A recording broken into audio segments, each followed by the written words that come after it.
Oke, bismillahirrahmanirrahim. Assalamualaikum warahmatullahi ta'ala wabarakatuh. Halo kawan-kawan semua dimanapun anda berada, kembali lagi bersama Bang Aril Bakil gitu ya. Semoga kita selalu dalam keadaan baik dan kebaikan selalu menyertai semua, amin ya Allah amin.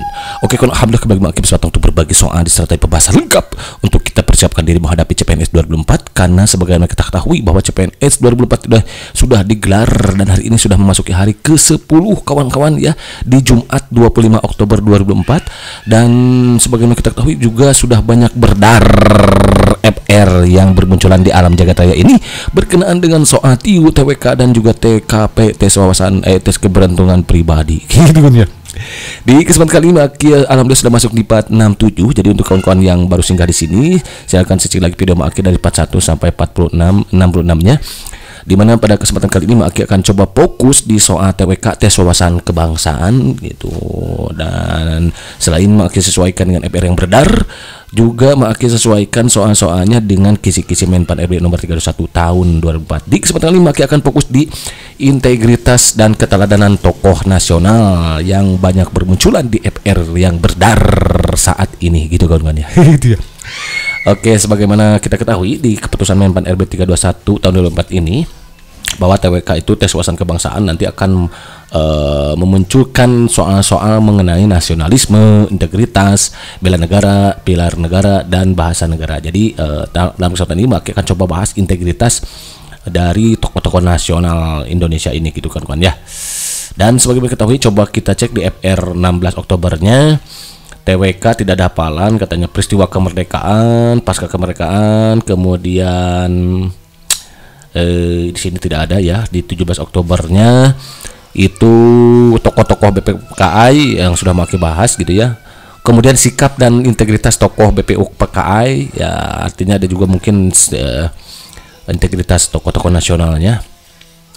Kemudian di sini ada nggak, tidak ada yang muncul lagi TWK-nya di sini. TWK ada Jenderal Sudirman. Nah, jadi di kesempatan ini Maki akan coba bahas mengenai Jenderal Sudirman ini, kawan-kawan. Kemudian di sini pilar negara, TWK-nya nih, sejarah organisasi sudah dibahas. Kemudian tokohnya di mana nih? Nah, mana nih? Oh, belum ada ya. Sorry gitu. Dan ada di sini TIU, TWK. TWK-nya soal beberapa spot organisasi. Oke, di sini perjanjian Rempi di pokok sudah pakai bahas. Kemudian mana ini?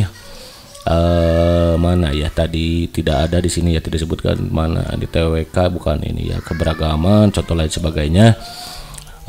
Di sini TWK-nya mengenai implementasi tidak ada. Kemudian mana nih? Nah, oke, sejarah organisasi sudah ya. Sirkulasi enggak ya, terus sudah dibahas gitu oleh Maki. Nah, ini nih. Kejadian perang Ambarawa, integritas pokoknya ya. Kemudian tadi embelosinya sudah benar-benar fokus soal apa sampai tidak keluar katanya ini. Oke, ini dua ada permintaan juga di sini. Nah, ini dia meneladani tokoh Sultan Syahrir katanya ya. Nih ada muncul berarti tokoh setelah Sultan Syahrir, cinta tanah air, kesimpulan ada bahasa wenang. Meneladani tokoh ini banyak katanya tuh, ada tokoh-tokoh ya diantaranya. Kemudian lain nah, TWK itu tentang Ki Hajar Dewantara. Kemudian tidak gentar. Oke, di sini tidak ada lagi. Sifat yang diteladani dari Cut Nyadin, B.J. Habibie katanya nih. Oke, dan juga nah langsung aja kita ketik kawan ya. Di sini sudah segala masalah, namun apa bisa jadi jauh dibutuh susru gitu. Selalu masalah dikasih zaman di sebaik pesolusian berapa? Iya betul, berekspresi gitu kan ya. Kalau dilihat dari soalnya ini jelas panjang sekali gitu kan ya. Maka caranya adalah kita harus melihat ke soalnya nih, ke sini. Di kalimat terakhir biasanya ya, berdasarkan paragraf di atas, integritas Sudirman tercermin dari bla bla bla. A. Kejujurannya dalam membangun solidaritas di antara prajuritnya. B. Kemampuannya bernegosiasi dengan musuh-musuhnya. C. Ketenangannya dalam menghadapi berbagai pertempuran. D. Keterampilan dalam strategi perang gerilya. E. Pengakuannya sebagai pemimpin yang dihormati oleh semua pihak. Nah, ini soal makin lansir dari sini kawan-kawan ya, www.kompasiana.com. Oke, ada opini di sini mengenai Jenderal Besar Sudirman ini ya. Jenderal Besar Sudirman adalah salah satu tokoh paling ikonik dalam sejarah perjuangan kemerdekaan Indonesia. Lahir pada tanggal 24 Januari 1916 di Purbalingga, Jawa Tengah. Sudirman tumbuh menjadi seorang pemimpin yang disegani dan dihormati baik oleh kawan maupun lawan. Nah, ini dia, kebetulan ada kata kunci di sini, integritas ya. Integritas dan keberaniannya dalam memimpin Tentara Nasional Indonesia TNI selama masa-masa kritis kemerdekaan menjadikannya sosok yang dikenang dan dihormati hingga saat ini. Jadi beliau dihormati karena integritas dan keberaniannya nih kawan-kawan. Integritas Sudirman terlihat dari berbagai keputusan dan tindakan yang diambil selama masa kepemimpinannya. Berarti terlihat dari keputusan yang diambil ya. Bagaimana nih? Ia selalu mengutamakan kepentingan bangsa di atas kepentingan pribadi. Satu, ini. Sudirman dikenal sebagai pemimpin yang tegas. Dua, jujur, adil, serta berusaha menjaga moral prajuritnya dan membangun solidaritas di antara mereka. Nah, kejujuran lagi-lagi dibahas nih. Dan dedikasinya dalam memimpin TNI membuatnya dihormati oleh semua pihak, termasuk musuh-musuhnya. Berarti kalau begitu, integritas Sudirman adalah kejujurannya kawan-kawan ya. Kejujurannya dalam membangun solidaritas di antara prajurit, yang jujur, solidaritas, membangun solidaritas. Nah, itu dia kawan-kawan ya. Kemampuannya bernegosiasi dengan musuh-musuhnya di sini tidak dijelaskan kawan-kawan ya, tidak ada. Justru dengan sifat jujur, tegas, adil ini membuat beliau disegani gitu. Bukan berarti kemampuan bernegosiasi, tapi enggak, dia tegas beliau itu ya. Ketenangannya dalam menghadapi berbagai pertempuran tidak ada di dalam konteks ini ya, tidak nyambung ya. Keterampilannya dalam strategi perang gerilya ini juga tidak dijelaskan di soal. Pengakuannya sebagai pemimpin yang dihormati oleh semua pihak ini juga tidak harus ya. Jadi integritas Sudirman ini tercermin dari kejujurannya dalam membangun solidaritas di antara prajuritnya. Jadi jawaban tepat ada yang begitu kan, azim, tidak jadi mantap gitu. Kalau mantap, next soalnya becu. Di sini sudah sedikit sebuah masalah, namun apa berusaha jadi jauh tibutu susru gitu. Selalu ibu lagi sebagai pus solution berapa? Iya betul, berinspirasi gitu kan ya. Soalnya kayak gini sebenarnya ya.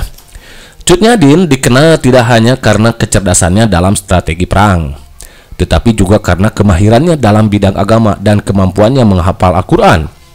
Hal-hal tersebut menjadi contoh penting yang dapat diteladani oleh kaum perempuan. Berdasarkan teks di atas, nilai yang patut diteladani dari Cut Nyadin adalah apa? A. Keahliannya dalam seni perang gerilya. B. Kepemimpinannya dalam memimpin pasukan perang. C. Kecerdasannya dalam strategi perang dan agama. D. Pengorbanannya dalam memperjuangkan kemerdekaan. E. Pengakuannya sebagai tokoh perempuan yang berpengaruh di dunia. Ini makin lansir dari mana soalnya ya, lupa lagi ini. Jadi kalau begitu kecerdasannya ini dalam apa? Strategi perang kawan-kawan. Tetapi juga karena jadi bukan hanya ini katanya, kemahirannya dalam bidang agama dan kemampuannya menghafal Al-Quran. Berarti kemampuan menghafal Al-Quran kan berarti termasuk kemahirannya dalam bidang agama. Ini di kuncinya kawan-kawan. A. Keahliannya dalam seni perang gerilya, tidak ya, kurang tepat ini, wrong. B. Kepemimpinan dalam memimpin pasukan perang, wrong ya. Nilai yang patut diteladani adalah C. Kecerdasannya dalam strategi perang. Ini ya, ini kecerdasan strategi perang dan kemahirannya dalam bidang agama, berarti kecerdasan juga. Ini yang paling tepat itu kawan-kawan. Pengorbanannya dalam memperjuangkan kemerdekaan ini tidak ada dijelaskan dari sini ya. Pengakuannya sebagai tokoh perempuan yang berpengaruh di dunia tidak juga. Jadi yang paling tepat itu adalah yang bisa kita teladani ada kecerdasannya dalam strategi perang, walaupun sekarang tidak musim perang gitu kawan-kawan ya. Perang di sini luas gitu maknanya ya. Artinya cerdas dalam strategi itu kawan-kawan ya. Tapi bukan perangnya ini bisa diteladani oleh kita kawan-kawan ya. Walaupun perempuan tapi ternyata cerdas dalam strategi perang katanya ya. Dan agama itu dia gitu kawan-kawan ya. Bagaimana perang walaupun perempuan tapi ternyata beliau cerdas dalam strategi perang. Ini yang harus kita teladani kawan-kawan ya, termasuk kemahirannya dalam agama. Begitu kawan-kawan, jadi buat yang Aceh. Begitu kawan-kawan, azend idap jadi betul mantap. Next soal number 3. Di sini sudah sedikit masalah, namun apapun saja bidu jauh tiboto sosro gitu. Selalu masalah lagi sebagai pesolution berapa? Iya betul, inspirasi gitu kan ya. Ki Hajar Dewantara adalah seorang tokoh penting dalam pendidikan Indonesia.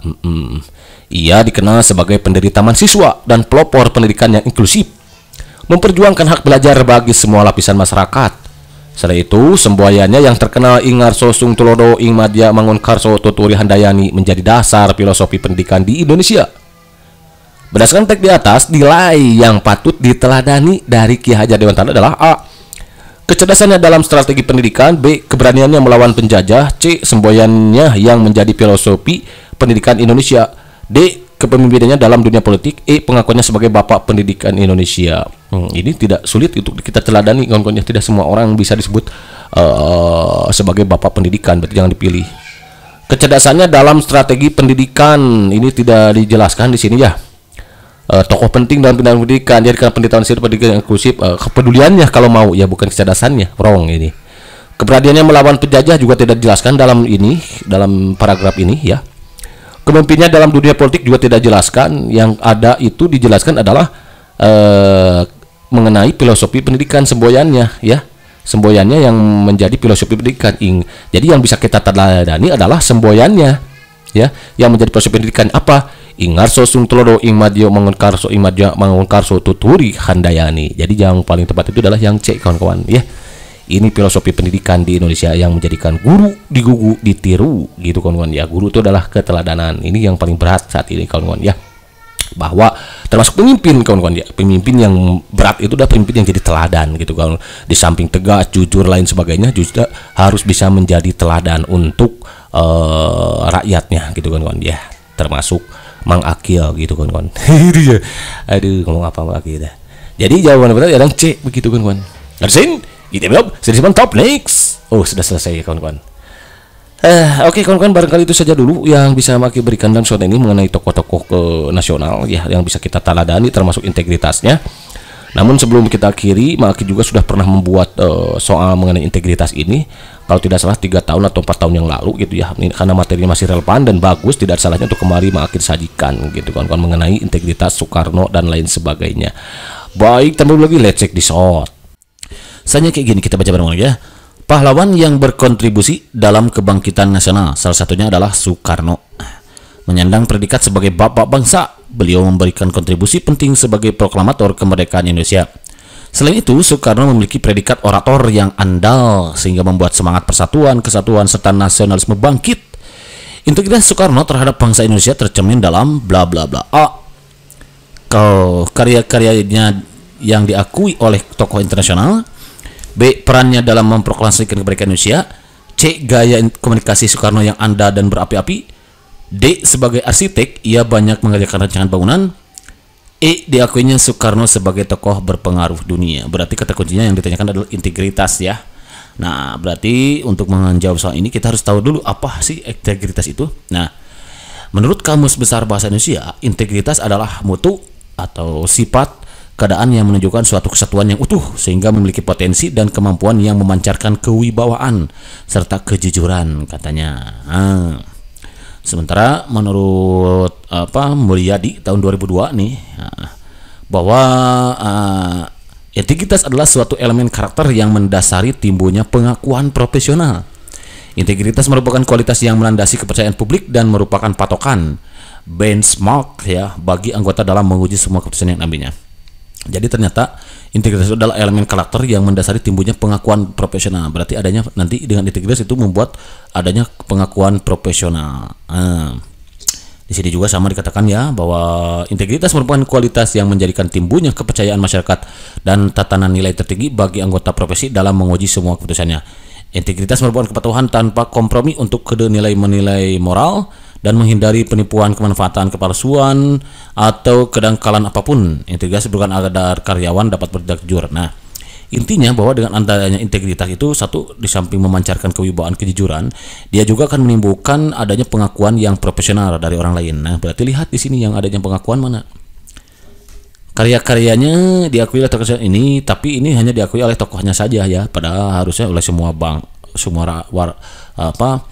semua bangsa gitu, nggak hanya tokohnya saja ya, semua rakyat di mana di berbagai negara gitu maksudnya. Perannya dalam memproklamasikan kemerdekaan Indonesia ini bukan ya karena yang integritas, gaya komunikasi Soekarno yang andal dan berapi-api bukan, arsitek juga bukan, diakuinya Soekarno sebagai tokoh berpengaruh di dunia. Nah ini ada pengakuan kan, pengakuan profesional integritas itu kan tadi dengan adanya memancarkan kewibawaan yang membuat adanya pengakuan dari orang lain gitu ya. Secara proporsional, berarti ini jawabannya diakui sebagai tokoh berpengaruh di dunia. Jadi kalau begitu jawabannya seperti yang begitu kan Wan, ada Z idap ijibat top kalau betap dek so number 2 number 2 mana nih. Salah satu contoh nilai persatuan Indonesia adalah bahwa semangat kebangsaan diarahkan pada perlindungan segenap bangsa dan seluruh tumpah darah Indonesia yang senasib sepenanggungan dalam bingkai NKRI. Bukti bahwa nilai tersebut digali dari budaya bangsa Indonesia adalah bla bla bla. A. Perjuangan kemerdekaan dilakukan oleh semua rakyat Indonesia. B. Sikap patriotisme dan nasionalisme sudah tumbuh sejak penjajahan. C. Semangat rela berkorban untuk kemerdekaan bangsa Indonesia. D. Kerelaan bergabung menjadi bangsa Indonesia yang merdeka. E. Kuatnya rasa persatuan dalam memperjuangkan kemerdekaan Indonesia. Jadi gini, contoh nilai persatuan adalah bahwa semangat kebangsaan diarahkan pada perlindungan segenap bangsa dan seluruh tumpah darah Indonesia yang senasib sepenanggungan dalam bingkai NKRI. Bukti bahwa nilai tersebut digali dari budaya bangsa Indonesia adalah perjuangan kemerdekaan dilakukan oleh semua rakyat Indonesia. Ini bukan ya, sikap patriotisme dan nasionalisme sudah tumbuh sejak penjajahan. Nah, bukan ya. Nah, karena nasionalisme itu muncul setelah adanya pergerakan nasional itu ya, seperti Budi Utomo kayak gitu. Semangat rela berkorban untuk kemerdekaan bangsa Indonesia, kerelaan ini kan digali dari budaya bangsa Indonesia, budayanya katanya. Kerelaan bergabung menjadi bangsa ini juga bukan ya, ini wrong. Kemungkinan yang kuat itu adalah ini kuatnya rasa persatuan dan memperjuangkan kemerdekaan Indonesia. Ini dia. Nah, karena ada perasaan senasib dan sepenanggungan.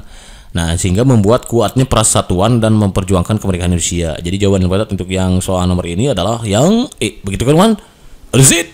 Idap ijibat top kalau tetap deksa. Lepasnya Pulau Sipadan dan Ligitan menjadi sejarah kelam bagi negara kesatuan Republik Indonesia karena adanya intervensi asing. Mahkamah Internasional saat itu memenangkan Malaysia dengan argumen effective occupation, menyatakan bahwa kedua pulau itu banyak dikelola Malaysia daripada Indonesia. Tujukan manakah bukti dari upaya bela negara nih? Upaya bela negara untuk mempertahankan Bhinneka Tunggal Ika katanya. A. Memperketat kegiatan patrol dan operasi militer pada wilayah perbatasan. Ini bisa jadi ya. B. Meminta bantuan negara lain dalam menjaga keamanan wilayah. Wah, ini kita tidak mampu aja. Ini wrong berarti ya. C. Menambah anggaran militer untuk memperkuat persenjataan di wilayah perbatasan. Bisa jadi ini.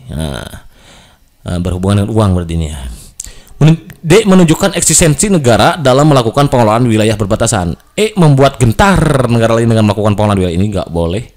Nggak harus ya, nggak harus membuat gentar. Jadi kemungkinan ini antara A, kemudian C, D. Nah, tapi kita lihat lagi tugas kita dan milih satu di antara tiga nih.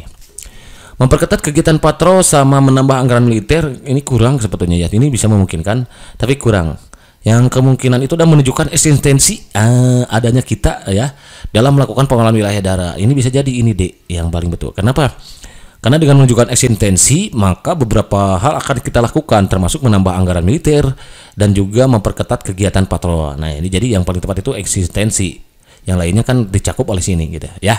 Jadi jawaban yang betul yang D. Begitu kan? Ada Z. Idap mantap. Kalau next. Substansi dan esensi dari pilar kebangsaan dalam memahami keberagaman sesuai dengan amanah Undang-Undang 1945 pasal 18B ayat 2 dengan alasan bla bla bla. A. Negara mengakui bahasa yang berlaku di seluruh wilayah Indonesia. B. Kebijakan untuk melestarikan budaya menjadi kewajiban seluruh rakyat Indonesia. C. Negara mengakui kesatuan hukum adat yang berlaku di seluruh wilayah Indonesia. D. Menghormati keberadaan suku budaya sebagai kesatuan yang berada di negara kesatuan Indonesia. E. Negara mengakui hukum adat sebagai hukum yang berlaku. Berarti kita harus tahu pasal 18B. 18B ini ya, ayat 2 katanya. Oke, kawan-kawan, sebagai wawasan tambahan aja untuk kita bahwa pasal 18 itu terdiri dari 7 ayat. Ayat pertama mengatakan bahwa negara kesatuan Republik Indonesia dibagi atas daerah provinsi, dan daerah provinsi itu dibagi atas kabupaten kota yang di tiap-tiap provinsi, kabupaten dan kota mempunyai pemerintah daerah yang diatur dengan undang-undang. Jadi pasal 18 ayat 1 itu mengatur tentang pemerintah daerah dan pemerintah provinsi. Ya. Pemerintah daerah, provinsi, daerah, kabupaten dan kota mengatur dan mengurus sendiri urusan pemerintahan menurut asas otonomi dan bertugas tambahan. Tugas pembantuan. Jadi Otonomi daerah itu diatur dalam pasal 18 juga kawan-kawan, ayat 2. Kemudian di ayat 3-nya, pemerintahan daerah provinsi, daerah kabupaten dan kota memiliki dewan perwakilan DPRD yang anggotanya dipilih melalui pemilihan umum. Nah, ini berarti bercerita tentang anggota DPRD yang anggotanya dipilih melalui pemilihan umum. Berarti pasal 18 ayat 3. Gubernur, bupati, dan wali kota masing-masing sebagai kepala pemerintah daerah, provinsi, kabupaten, dan kota dipilih secara demokratis. Jadi pemilihan bupati, gubernur, wali kota ini diatur dalam pasal 18 pasal ayat 4 ya. Pemerintahan daerah menjalankan otonomi seluas-luasnya kecuali urusan pemerintahan yang oleh undang-undang ditentukan sebagai urusan pemerintah pusat. Jadi kalau pemerintahan itu, urusan pemerintahan diatur oleh pemerintah pusat kawan-kawan ya. Jadi diatur di pasal 18 ini. Pemerintahan daerah berhak menetapkan peraturan daerah dan peraturan-peraturan lain untuk melaksanakan otonomi dan tugas pembantuan. Nah, ini dia di pasal 18 juga. Susunan dan tata cara penyelenggaraan pemerintahan daerah diatur dalam undang-undang. Oke, berikutnya ada pasal 18A. Jadi 18 itu terdiri dari 7 ayat dan ada 18A dan 18B. 18A-nya hubungan wewenang antara pemerintah pusat dan pemerintah daerah, provinsi, kabupaten, dan kota, antara provinsi dan kabupaten kota diatur dengan undang-undang dan memperhatikan kekhususan dan keragaman daerah. Nah, ini mengenai hubungan wewenang antara pemerintah pusat dan daerah diatur 18A kawan-kawan. Hubungan keuangan, pelayanan umum, pemanfaatan sumber daya alam, dan sumber daya lainnya antara pemerintah pusat dan pemerintah daerah diatur dan dilaksanakan secara adil dan selaras berdasarkan undang-undang. Ini pasal 18A ayat 2. Baru ini kita masuk 18B. Negara mengakui dan menghormati satuan-satuan pemerintah daerah yang bersifat khusus atau bersifat istimewa yang diatur dengan undang-undang. Negara mengakui dan menghormati kesatuan-kesatuan masyarakat, hukum, adat, beserta hak-hak tradisionalnya sepanjang masih hidup dan sesuai dengan perkembangan masyarakat dan prinsip negara kesatuan Republik Indonesia yang diatur dalam undang-undang. Berarti ini dia nih 18B itu. Menghormati keberadaan suku budaya sebagai satuan yang berada di wilayah NKRI. Ini dia. Bahasa bukan itu pasal, kalau bahasa itu Bembalangguk ya, bendera 35 36 nih bahasa itu. Ini wrong. Kebijakan untuk melestarikan budaya menjadi kewajiban bukan. Negara mengakui kesatuan hukum adat yang berlaku di seluruh Indonesia. Menghormati keberadaan suku budaya sebagai bentar. Dibantu yang mana nih? Negara mengakui hukum adat sebagai hukum yang berlaku. Negara mengakui hukum adat sebagai hukum yang berlaku. Coba tahu di 18B apa?